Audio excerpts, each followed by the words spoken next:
자, 반갑습니다. 신윤gen입니다.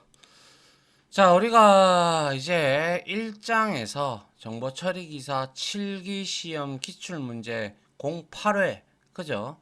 2022년 제1회에 대한 내용들을 마쳤는데, 일단 이번 시간에 2회를 풀기 이전에 제가 지난 시간 1장 마지막 5강에서 19번 문제 있었죠, 그죠? 이 문제, 그죠? 13,195 해서 이거는 소인수 분해를 알아야 된다. 알고리즘. 그래서 제가 이 내용에 대해서 한 말씀 드리겠습니다.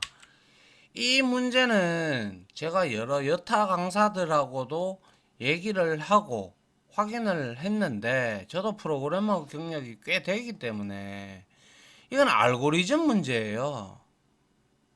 알고리즘 문제이기 때문에 여기서도 10,000번 이상 놀고 여기서도 10,000번 이상 도는데 그거는 인간적으로 문제를 풀지 말라는 뜻이에요. 여기서 그냥 틀려라 이런 뜻이에요. 구태여 우리가 이거를 우리가 계산기는 들고 들어갈 수가 있어요. 시험 칠 때, 그죠? 들고 갈 수 있는데 is prime 이거는 못 구해요. 실질적으로 계속 왔다 갔다 왔다 갔다 해야 되기 때문에. 근데 여기에서 2 그리고 13,195까지 2가 증감을 하면서 이 조건식에 만족하면 max 언더바 div로 이렇게 대입을 해라 라는 거예요. 결국에는 소수들을 구해서 그 소수들에서 나누어 떨어지는 거를 계속 곱해 나가는 거예요. 그러면 나누어 떨어지는 거는 여기서 우리가 5부터 시작을 한다고 봅시다. 그러면 5, 그 다음에 또 뭐가 나누어서 떨어집니까?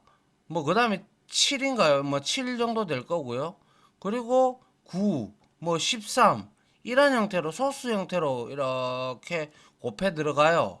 그래가지고 얘가 나오잖아요. 예를 들어서 이 값이 곱했는데 그러면 그게 거기에서 계산을 딱 멈추시고 그게 아마 29가 나올 거예요.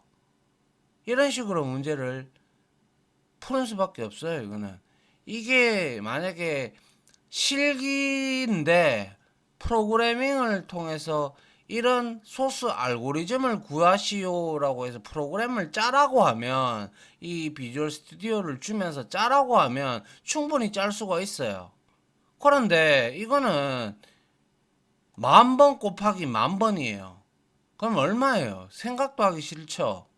그래서 프로그래밍 코드 언어가 있는 건데 이거는 문제를 완전히 잘못 낸 거예요.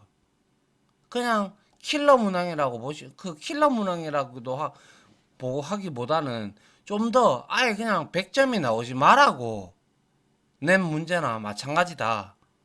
그렇게 이해를 하세요. 알겠죠? 그래서 이런 문제는 다시는 나와서는 안 된다고 생각합니다. 이거는 수험생들을 그냥 틀리라고 하는 거예요. 알겠죠? 그렇게 일단 정리를 할게요. 자, 그러면 이어서 이제 우리 한번 정보처리 기사 실기시험 기출문제 2022년 2회 문제에 대해서 한번 공부를 좀 해봅시다. 자, 1번이고요. 다음이 설명하고 있는 관계 데이터 연산을 표현하는 방법의 빈칸에 들어갈 알맞은 용어를 작성하시오. 자, 관계 데이터 연산이라고 합니다. 그죠? 그러면 관계형 데이터베이스에서 우리가 정보를 이제 들어가는 방법인데, 자, 보시죠. 그러면 우리는 크게 관계 해석과 관계 대수로 나눌 수가 있는데, 자, 첫 번째, 땡땡은 수학의 프리디게이트 캘클러스 기반을 두고 있으며 관계 데이터 모델의 제안자인 커드가 수학적인 기반을 두고 특별히 관계 데이터베이스를 위해 제안하였다. 자, 이거 뭡니까? 네, 이거 뭐예요? 그리고 또 한번 봅시다. 관계 데이터베이스 관리에서 관계를 조작하기 위한 비절차적인 방법 중에 방법의 하나이다. 땡땡은 에는 도메인 땡땡과 튜플 땡땡이 있다. 그러면 관계 대수입니까? 관계 해석입니까? 그렇죠. 이거는 이거는 저도 뭐 필기를 강의를 했지만 이 내용은 정말 중요하다라고 제가 학생들에게 아니 수강하시는 분들한테 굉장히 제가 설명을 드렸어요. 중요하다라고. 아시겠죠? 그래서 여기서 우리가 알아야 될 것은 관계 해석하고 관계 대수에 대한 특징을 우리가 알아야 되는데요. 먼저 관계 해석을 한번 보면 위에 설명이 되어 있죠. 관계 해석이라는 것은 말 그대로 원하는 정보가 무엇, 이거는 what이죠, 그죠? what이라는 것만 정의하는 비절차적인 언어이다라는 거고, 그리고 이 관계 해석은 위에 말했죠. 수학의 프리디게이트 캘큘러스에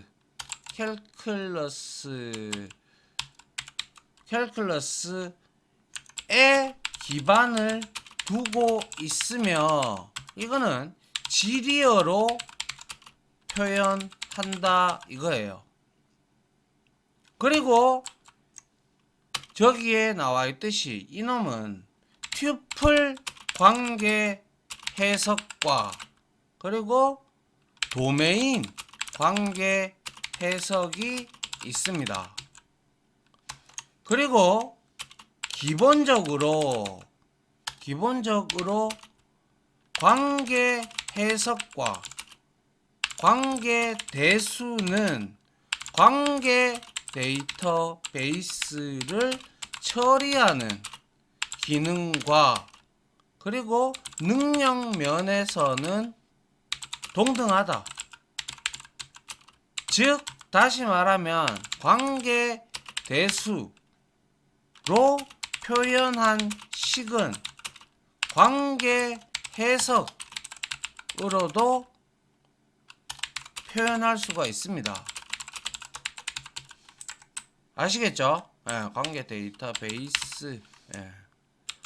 그리고 관계 대수라는 게 있죠. 관계 대수. 이거는 뭐냐 하면 말 그대로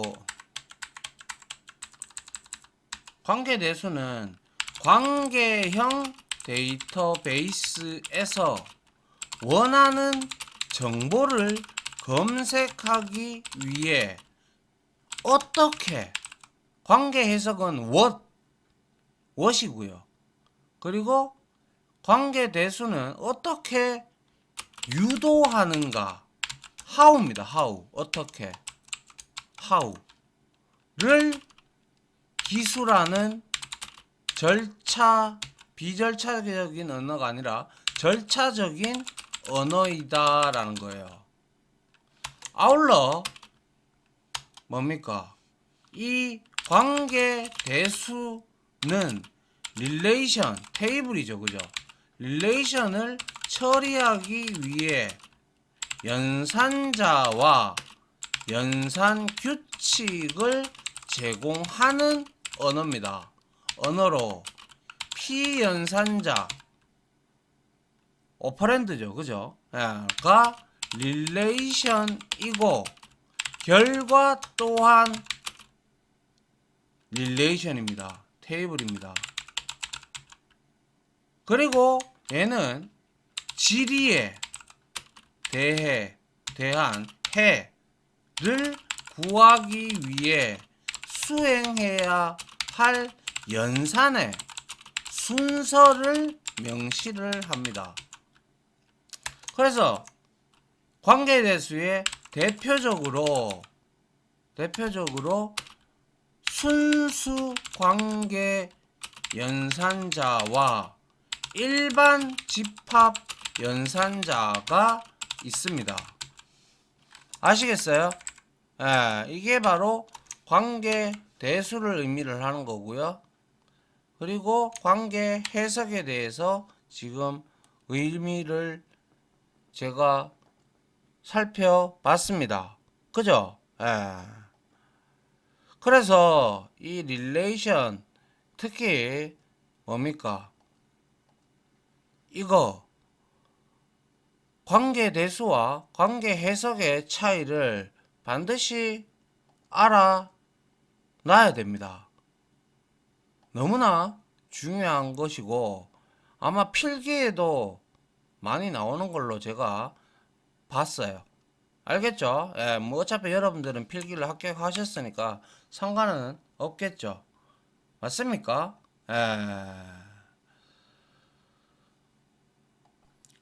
자, 이어서 2번 문제 풀어보도록 하겠습니다. 자, 2번. 다음 1과 2에 설명하는 암호화 기술을 보기에서 참조하여 작성하시오 라고 되어 있습니다. 보기는 지금 위에 있고요. 자, 봅니다. 첫 번째 1번은요. 봅시다.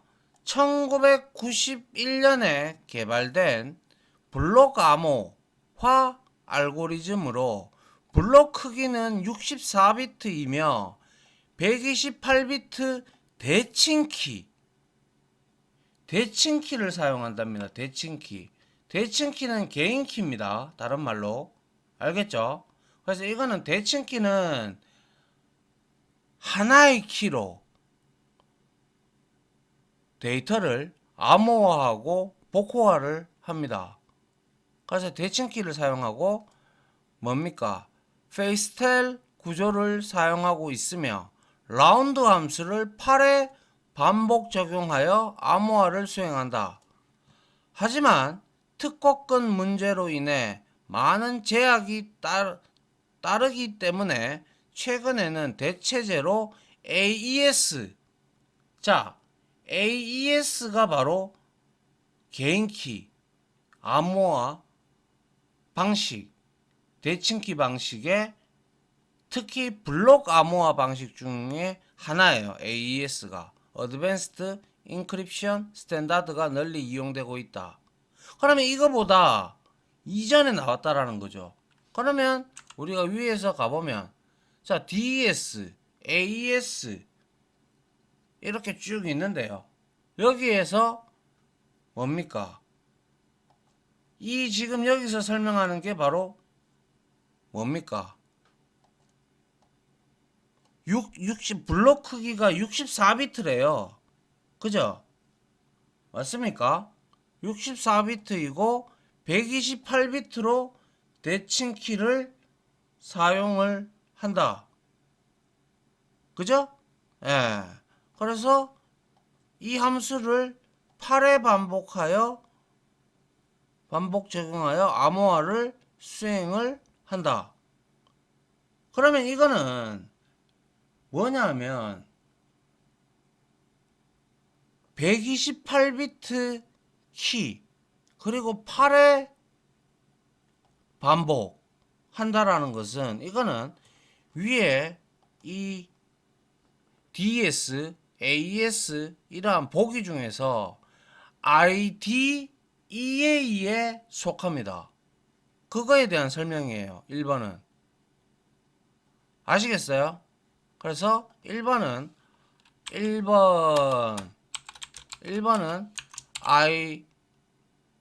IDEA라는 것이고요.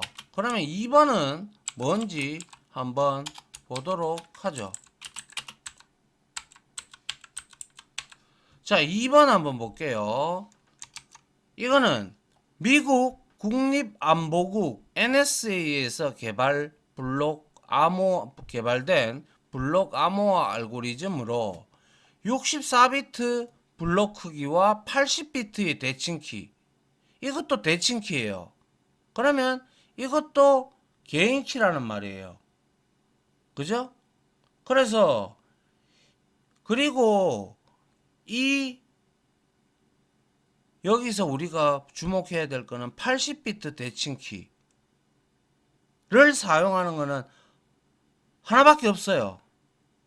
하나밖에.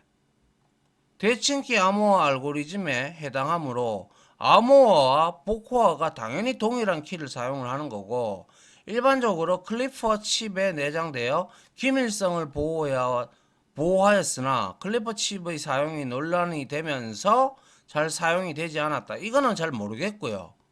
근데 80비트를 쓰는 거는 하나밖에 없어요. 뭐예요? 바로 스킵잭입니다. 스킵잭. 그래서 스킵잭. 이렇게 여러분들이 이해를 하셔야 됩니다. 알겠죠? 이게 바로 스킵잭이에요. 그래서 일단은 가장 중요한 것은 공개 키와, 그러니까 대칭 키와, 그리고 뭡니까?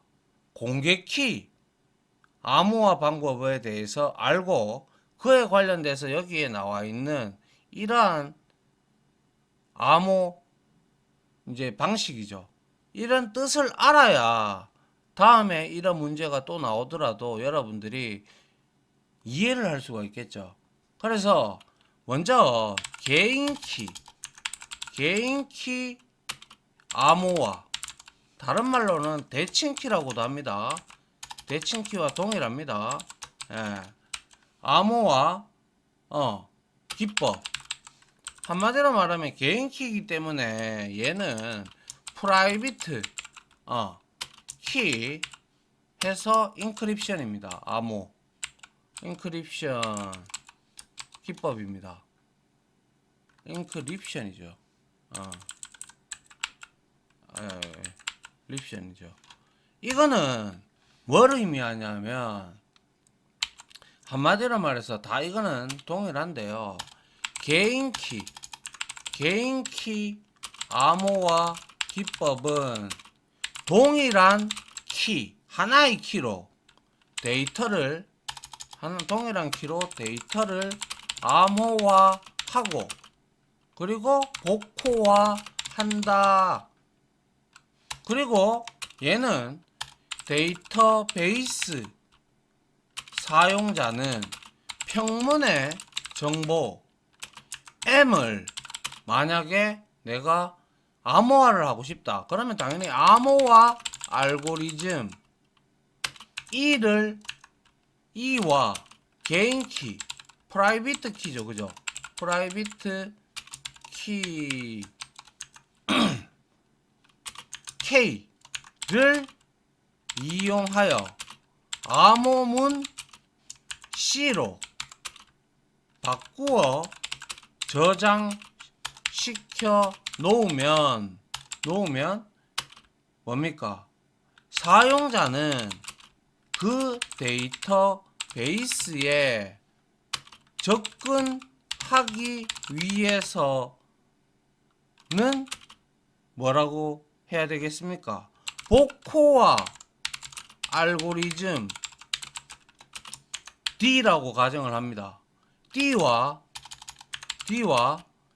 그리고 개인키, 아까 K를 써서 암호화를 했다. 그죠? 그럼 역시 동일한 키로 쓰기 때문에 개인키 K를 이용하여 다시 평문의 정보 M으로 바꾸어 얘는 이용하는 방법입니다. 그래서 개인키 암호화 기법에서 암호화 대상이 n개라면 n개일 때 사용되는 키의 개수는 공식이 있는데요. n-1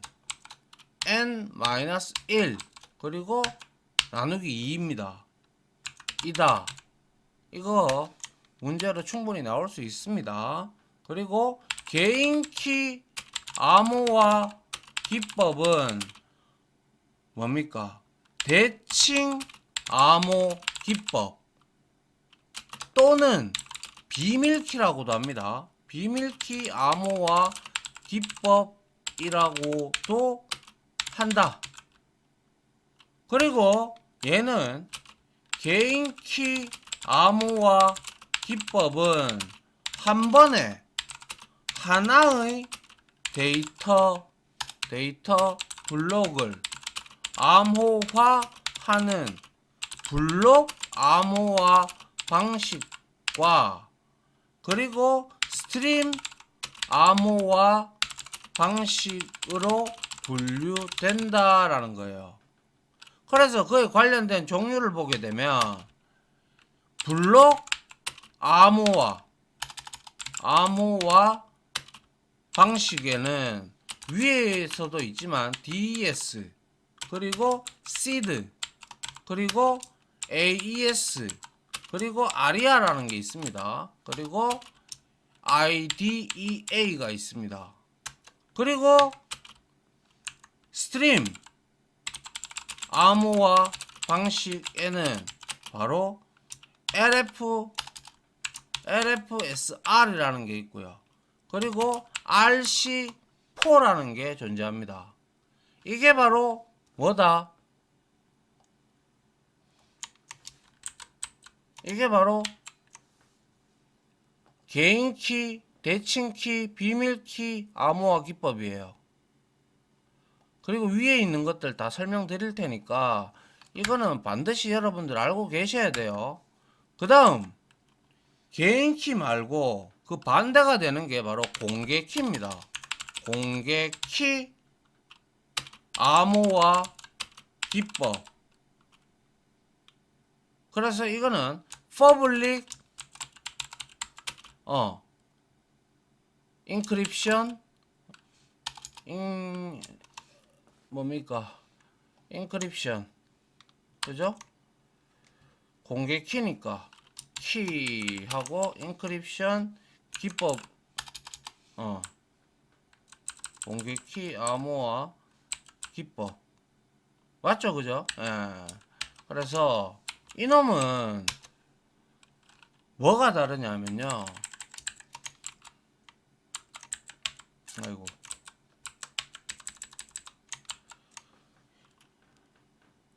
이 공개 키는 공개 키 암호화 기법은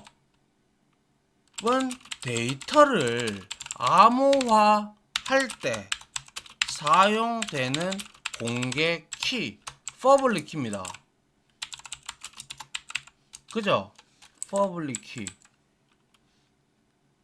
키 사용되는 공개 키는 데이터 베이스 사용자에게 공개하고 그리고 복호화할 때 비밀키 시크릿 키라고 합니다.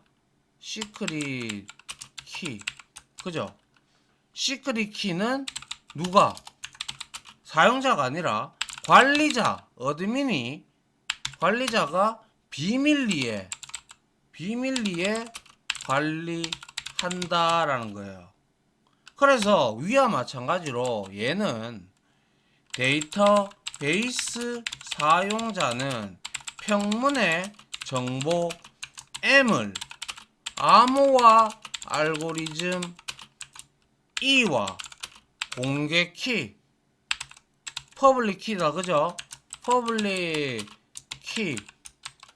키를 퍼블릭 키 P를 이용하여 암호문 C를 만듭니다. C로 바꾸어 시켜 놓고, 그리고 이를 복호화하기 위해서는 뭐가 필요하다고 했어요? 예? 복호하기 위해서는 비밀 키와 복호화 알고리즘이죠. 리즘에 권한이 있는, 관리자가 관리를 하니까 권한이 있는 사용자만이 복호화 알고리즘 D와 비밀키, 그죠? 비밀키 시크릿 키라고 했죠. 그래서 이거를 S라고 합시다. S를 이용하여 다시 뭡니까? 평문의 정보로, 평문의 정보 M으로 바꿀 수 있는 기법입니다. 아시겠어요? 그리고 얘는 공개키 암호화 기법에서 암호화 대상이 만약 이거는 N개일 때 얘는 키의 사용되는 키의 개수는 2n입니다. 왜 그러겠어요? 2n이다. 키가 두 개잖아요. 위에는 개인 키 같은 경우는 키가 하나로 다 통일을 하니까. 맞습니까? 예? 예. 그래서 2n이고요. 그 다음에 얘는 공개 키 암호화 기법은 우리가 비대칭 위에는 대칭이었죠. 비대칭 암호 기법이라고도 하며, 대표적으로 위에 나왔던 RSA 라이베스트 샤미르 에들먼 기법이 있습니다. 라이베스트 샤미르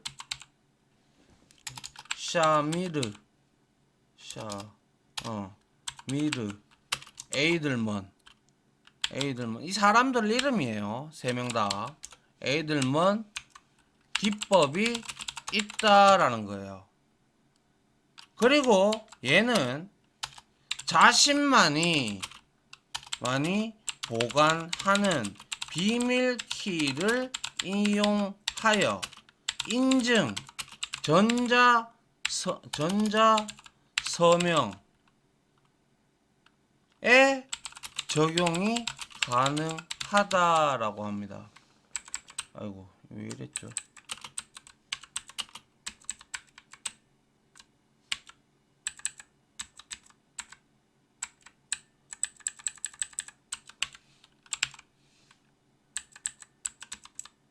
그래서 전자서명이 가능하고, 아울러 얘는 장점으로 볼 때는 상대적입니다. 장점은 개인 키보다 얘는 키의 분배가 용이하고 관리해야 할 키의 개수가 적다라는 거예요. 그리고 하지만 단점으로는 두 개의 키를 사용을 하다 보니까 암호화, 복호화 속도가 한 개를 쓰는 개인 키에 비해서 당연히 느리겠죠. 그리고 알고리즘 역시 복잡하겠죠.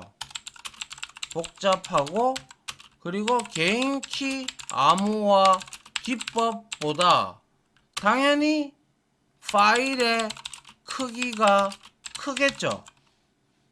당연한 거 아닙니까? 그죠? 그래서 우리가 이제 위에 나와 있는 이 뭡니까? 보기에 나와 있는 거 있잖아요. 그죠? 이것들을 한번 우리가 살펴볼 필요가 있죠. 자, 제일 먼저 DES예요. DES는 뭐냐면, 자, DES라고 합니다. 이거는 데이터 인크립션 뭡니까? 스탠다드예요. 그래서 요 놈은 뭡니까? 1975년 미국 MBS, 미국 기관입니다. 연구기관에서 발표한 개인키 암호화 알고리즘이고요. 그리고 얘는 DES를 3번 적용하여 보안을 더욱 강화한 트리플 DES 트리플 DES도 있다. 그리고 블록 크기는 얘는 64비트입니다. 이며 그리고 키의 길이는 56비트로 고정되어 있다. 그래서 이게 바로 DES고요. 그 다음에 뭡니까? AES죠. AES 얘는요 Advanced Encryption, 그죠? Encryption 스탠다드예요. 그죠? 예, 스탠다드라고 보시면 되고, 이놈 역시 2001년 미국 표준 기술 연구소 MBS라고 했잖아요. 위에서 이 MBS가 커서 발전된 게 바로 NIST입니다. 그래서 미국 표준 기술 연구소 NIST, 이거의 예전 이름이 MBS였어요. 아시겠어요? 그래서 이 연구소 NIST에서 공모한 후 발표를 했어요. 발표하였다라는 거예요. 그리고 뭡니까? 얘는 바로 DES의 한계를 공모한 후, 이거는 DES 잘못 얘기했군요. 2001년 미국 표준기술연구소, 요거는 지우고요. 연구소에서 발표한 개인키 암호화 알고리즘입니다.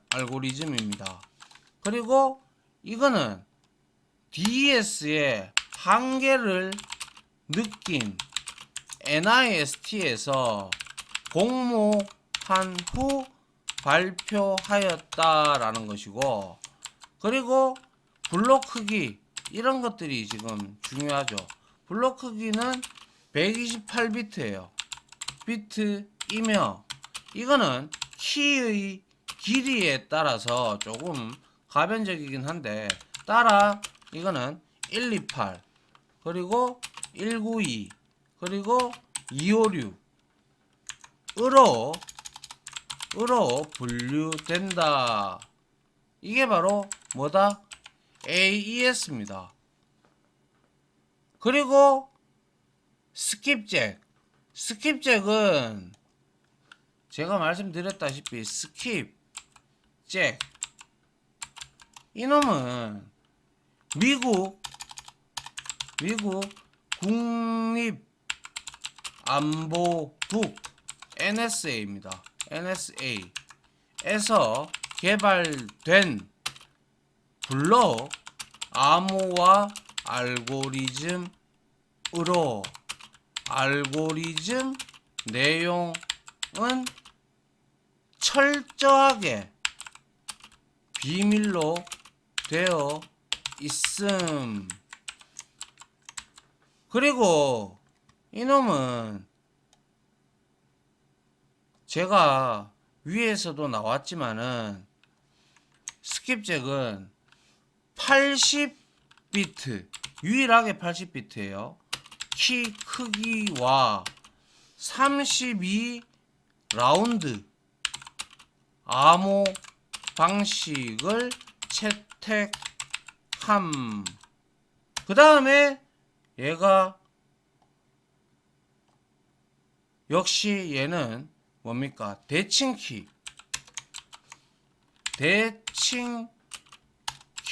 암호화 알고리즘에 해당하므로 당연히 암호화와 복호화에 동일한 키를 사용한다라는 거예요. 이게 바로 스킵잭입니다. 알겠죠? 예, 그 다음 뭡니까? RSA입니다. 그죠? 자, RSA는 앞에서 잠깐 나왔지만은 이 RSA가 맞나요? 스킵잭, RSA 맞네요. RSA는 그거잖아요. 아이고. RSA, 라이베스트 샤미르 에들먼이라고 했죠. 그죠? 라이베스트. 그래서 이거는 공개 키죠. 라이베스트 샤미르 뭐 에들먼이 사람이라고 말씀드렸습니다. 그래서 이거는 1978년에 MIT 미국 뭡니까? 매사추세츠 공과대학의 라이베스트, 그리고 라이베스트 위에 영어로 적어놨죠. 그죠? 그리고 샤미르, 그리고 에들먼에 의해 제안된 공개 키 암호화 알고리즘입니다.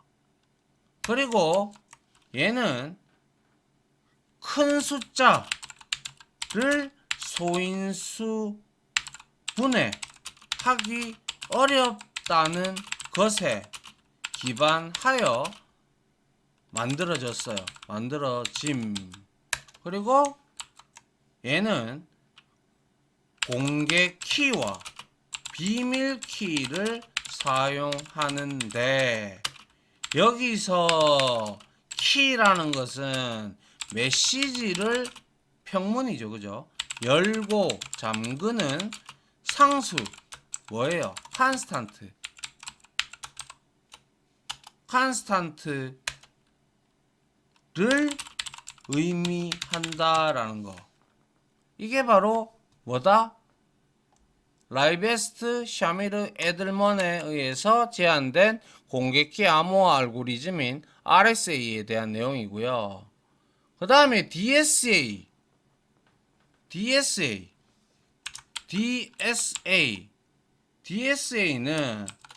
디지털입니다.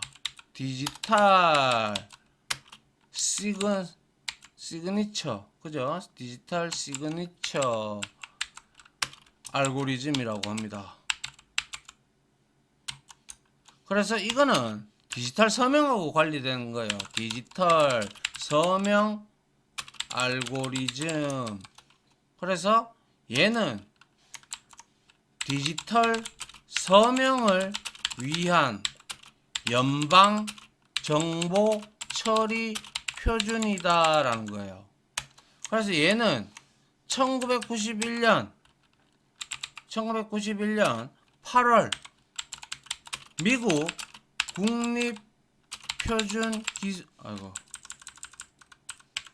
국립표준기술연구소 뭐라고 했어요? NIST죠.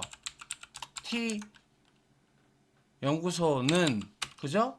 자신들의 디지털 서명 표준에 사용하기 위해 DSA를 제안했다라는 거예요. 이게 바로 DSA예요. 디지털 서명 알고리즘이라고 하면 DSA. 그리고 IDEA는 뭐냐면 IDEA 뭡니까? IDEA는 인터내셔널입니다. 인터내셔널. 그리고 데이터 인크립션. 데이터 인크립션 알고리즘입니다. 알고리즘이라고 합니다. 그래서 얘는 128비트 키 사이즈와 8라운드 암호 방식을 채택을 했다. 그리고 얘는 16비트 단위의 연산을 사용하여 16비트 프로세스에 적용이 용이하다. 그리고 얘는 안전성이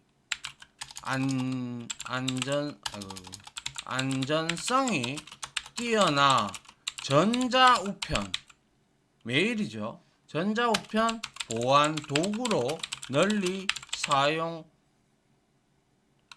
사용이 되었다라는 것이죠. 이게 IDEA입니다. 그래서 이런 것들을 다 외울 수가 없잖아요. 그래서 특별한 것들, 이런 것들, 비트 길이, 이런 것들 있잖아요. 그런 것들 중심으로 여러분들이 외우시면 되고, 자, 마지막으로 시드가 있는데요. 시드 역시 개인키인데요. 시드, 이거는 그냥 뭐냐면 우리나라에서 만든 거예요. 이거는 1999년도 년에 한국인터넷진흥원 KISA라고 우리가 얘기를 하는데, 여기에서 개발한 블록 암호화 알고리즘에 속하고요. 그리고 아울러 얘는 블록 크기는 128비트, 그리고 키 길이에 따라 128 그리고 256으로 분류된다라는 거예요. 이게 시드예요. 그래서 여러분들이 이게 외우기가 어렵다, 그죠? 그래서 웬만하면 위에 지금 문제가 기출이 된 게 보시면 이렇게 다 나오잖아요, 그죠? 나오기 때문에 아무래도 여기에 80비트 128비트 라운드 함수 8의 반복, 이런 숫자적인 측면을 해서 여러분들이 이거를 맞출 수밖에 없지 싶습니다. 그리고 이런 것들도 중요하겠죠. 다음 중 개인키 암호화 기법에서 블록 암호화 방식에 속하지 않는 것은, 뭐 이런 형태로 문제가 나올 수 있겠죠. 그래서 상당히 너무 많이 적었는데 여러분들 이거 정리하셔야 됩니다. 문제에 기출됐기 때문에. 무슨 말인지 아시겠죠? 자, 벌써 시간이 이렇게 됐군요. 자, 자, 여기까지 마무리하고요. 3번부터 다음 시간에 문제를 풀어보도록 합시다. 자, 지금까지 강의 들어주신다고 수고 많으셨고요. 특히 요거 진짜 정리 잘 하시고, 관계대수, 관계 해석의 차이점도 분명히 알고 있어야 됩니다. 알겠죠? 자, 수고 많으셨습니다. 감사합니다.